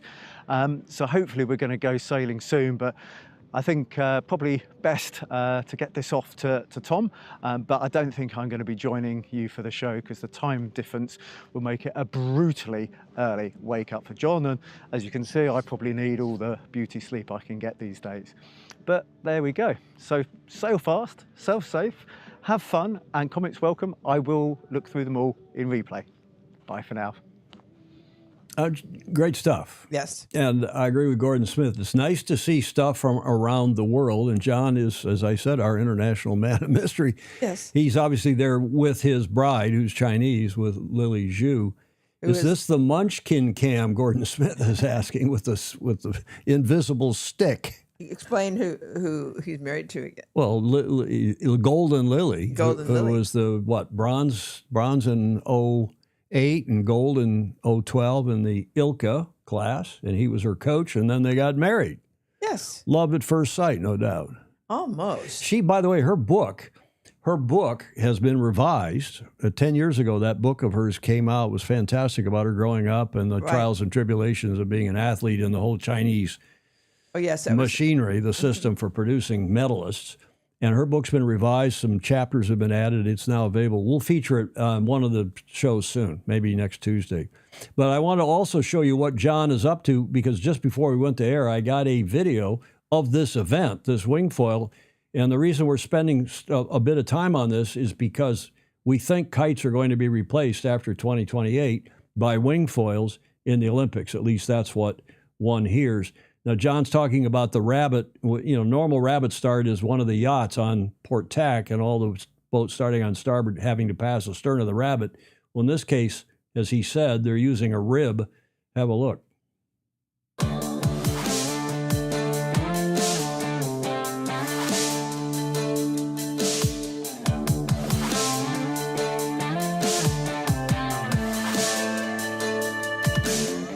Welcome to the Windfoil Racing World Cup China. It's the fourth stop of the tour. Located in the stunning delta of the Yangtze River, Daisan is set to host some of the world's best wingfoilers. The event is a crucial one, with 500 points up for grabs, the world title and a prize money purse for €60,000. We've got a star-studded lineup with the top European sailors going head-to-head with a strong fleet of Asian athletes. 3 long-distance races were sailed on day one, with all the wingfoils starting together in a thrilling rabbit start. The competition was fierce, but some sailors stood out from the pack. Kamil Manowecki from Poland dominated the day, winning all 3 races. Can he keep up the momentum and secure his first ever event win of the year? I was just feeling really fast, upwind, downwind, leading from the start, getting in until the end, not many big mistakes. So yeah, it was good and looking forward for tomorrow. In the women's fleet, Maddalena Spanu from Italy continues to impress, winning the first 2 races. Although Greek Emilia Costi gave her run for money, taking the win in the 3rd and final race. Was not this the condition that I expected, and I expected like more wind because today was very light, so I hope tomorrow will be more windy. Hot on the heels is local girl Mijan Jiao, who is leading a strong team of Chinese riders, another demonstration of China's serious work in the fast classes. The results today will determine the groupings for the qualification series, and the stakes are high and every single point counts.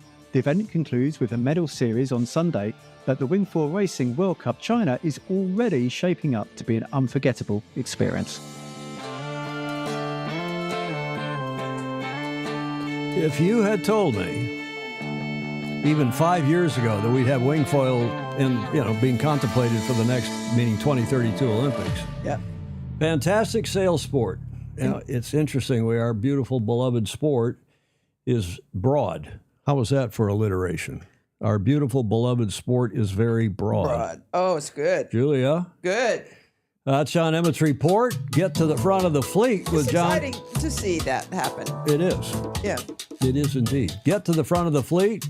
And we always, at this point, like to mention that for Brisbane 2032, we're hoping that Paralympic sailing will be in as a demonstration event, and any of you, especially you Aussies, I know they're hard at work in Australia to get this sport of ours back in the Paralympics and as a demonstration event for 2032. I agree, Greg Phillips, who's in Australia, much better than the kites for a number of reasons. They're safer, they're less expensive, and the equipment and the athlete are all in the same view if you've got a television camera on them, Julia. Yeah, you can see what's going on. You can see, exactly. You can see what's going on.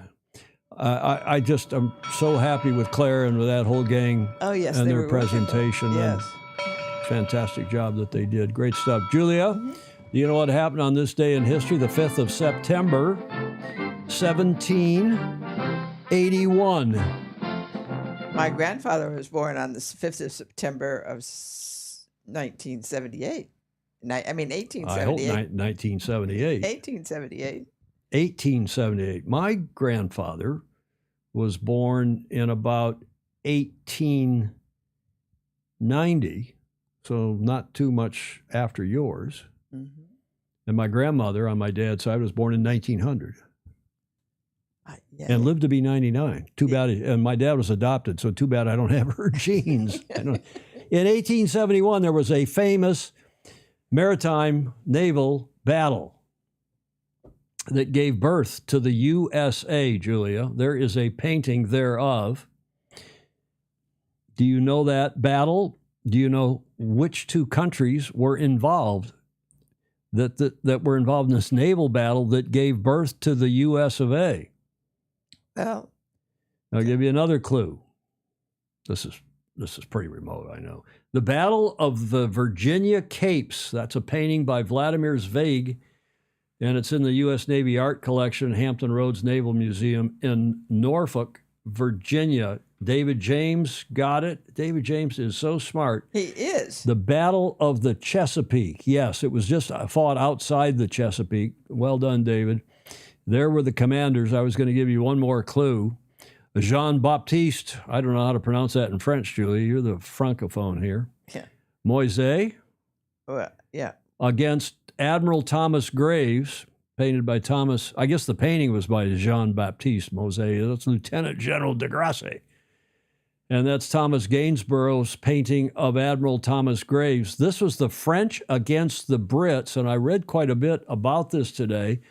And this was the turning point of the American Revolutionary War by many accounts, the assertion of many historians, because the French obliterated this British fleet, which then caused things not to go so well for the Brits on land and allowed the Americans ultimately to win the Revolutionary War, or so says Wikipedia. The Battle of the Chesapeake, also known as the Battle of Virginia Capes, the Virginia Capes, as we just told you, or simply the Battle of the Capes, was a crucial naval battle in the American Revolutionary War that took place near the mouth of the Chesapeake on 5 September 1781. The combatants were a British fleet led by Rear Admiral Sir Thomas Graves and a French fleet led by Rear Admiral Francois-Joseph Paul, the Comte de Grasse. How do you say that? Grasse? Comte de Grasse. Comte de Grasse. Thank you, Julia. The battle was strategically decisive in that it prevented the Royal Navy from reinforcing or evacuating the besieged forces of Lieutenant General Lord Cornwallis at Yorktown.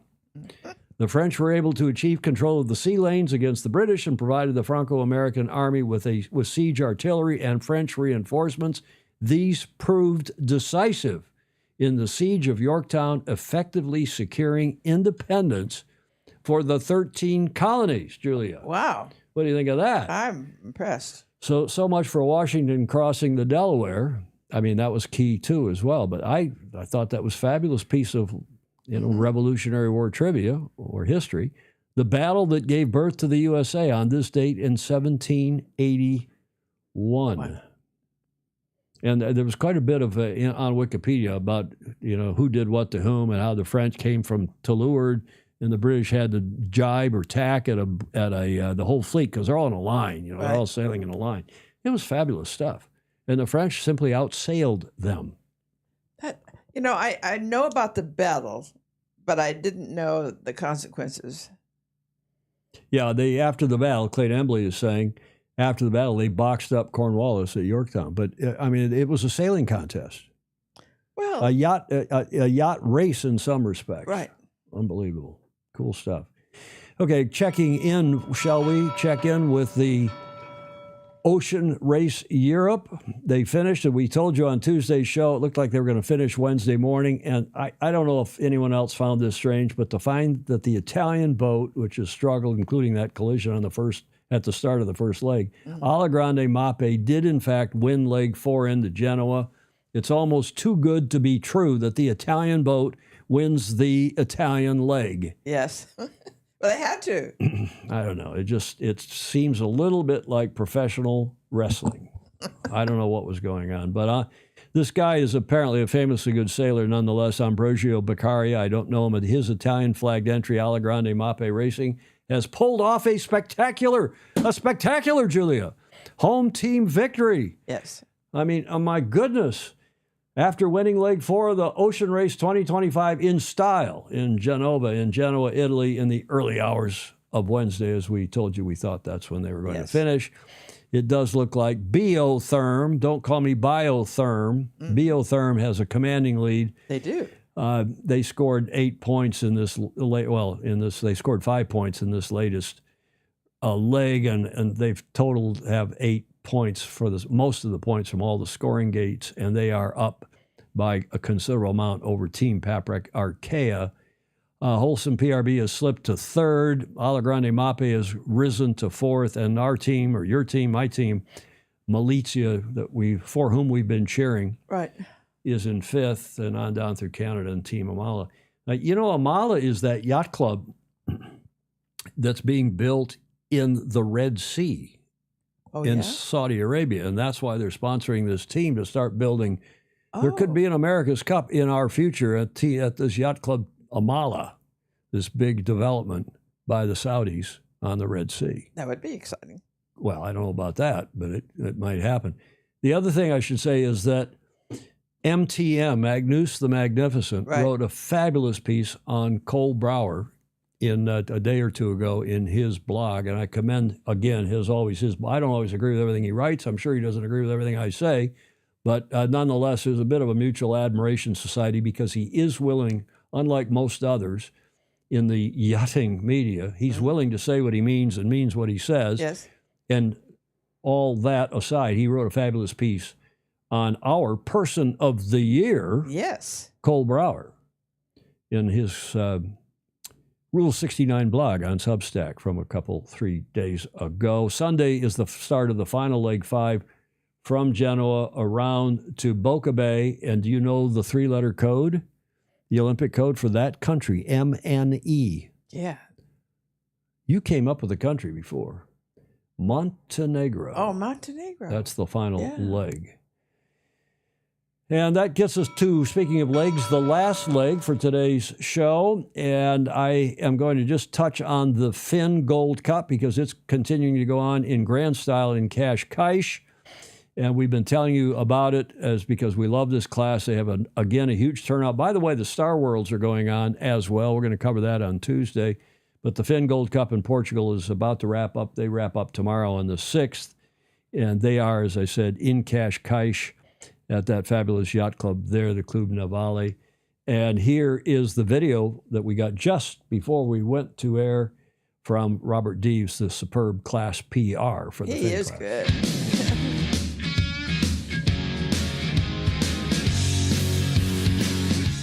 Pretty good day for me. The first race was a bit lighter, not light but lighter, like 15 knots. So I've had a really good speed on upwind, and then downwind I was really good. Managed to pull out. I was in the leading pack on the top mark and managed to pull out pretty good lead on the first downwind. The second race was a bit more difficult to me.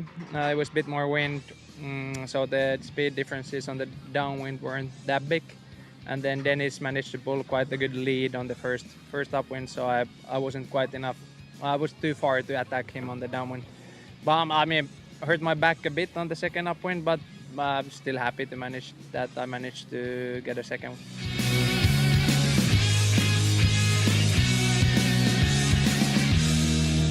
Finn Sail Fins. Well, he's last year's Gold Cup, or the previous Gold Cup winner is that Finnish guy. I don't know who's leading. I don't know who's where. And frankly, I don't care. The class is fabulous. We'll tell you who won on Tuesday's show. Yep. And we'll tell you some more about the Star Worlds as well. Okay, Julia, one last segment, Whiskey Tango Foxtrot. Yes. Just a couple of slides, nothing too racy today. I'm no expert, but I promise you won't look back and think I went sailing too much. Fair enough. That was sent in just again before we went to air by Clayton Embley. We appreciate that very much. I think it's a good wrap up. As you know, we had a friend pass away yesterday, a close friend, dear friend at St. Francis Yacht Club, Yep. fairly young guy too, in his 60s, I think. And that was sad. And we've had some other people who've had some health problems that were but I have some good news in this respect, and that is that our friend down in Austin, Texas, Boomer Bland, is having quite a good go with his treatment, and he seems to be on the recovery, on the mend. Great. He may be even in remission. It Yay. looks like he's gotten a very good report from his good. doctor. So our Fozy, J. Frederick Bland, Boomer Bland, seems to be doing very well. And all of us, I'm sure, get up in the morning. If we wake up, I'm happy just to wake up, Julia. You know? We all are. Oh, I'm alive. I woke up. I'm no expert, but I promise you will not look back and think I went sailing too much. Mm-hmm. Claire does that. Claire sails every chance she gets. There she is, still watching the show, the super Fozy that she is. Yeah. Great job, Claire. Thank you very much indeed for your contribution today. And I'm no expert either, but I do know that all the smartest people sail. No question. Right? Yeah. As Blake Middleton likes to remind us, which gets us to the finish line. We are 39 seconds after the top of the hour, barely over 2 hours, Julia. So we're doing well here at the finish line. And you like to say, Please, this is a special occasion to like and follow and share. yeah, Boomer is saying, don't jinx it. Well, Yeah, right. we're not going to jinx it. We're all cheering for you. We're all pulling for you. Absolutely. He says remission is a long way off, but we're praying. We are thinking good thoughts, whatever people do to try to help our fellow human beings, especially our fellow Fozy. We do appreciate it, and especially you, Boomer. Comments are welcome, even in replay, Julia. And we super appreciate, we got another fairly significant contribution from a past Commodore of San Diego Yacht Club this week.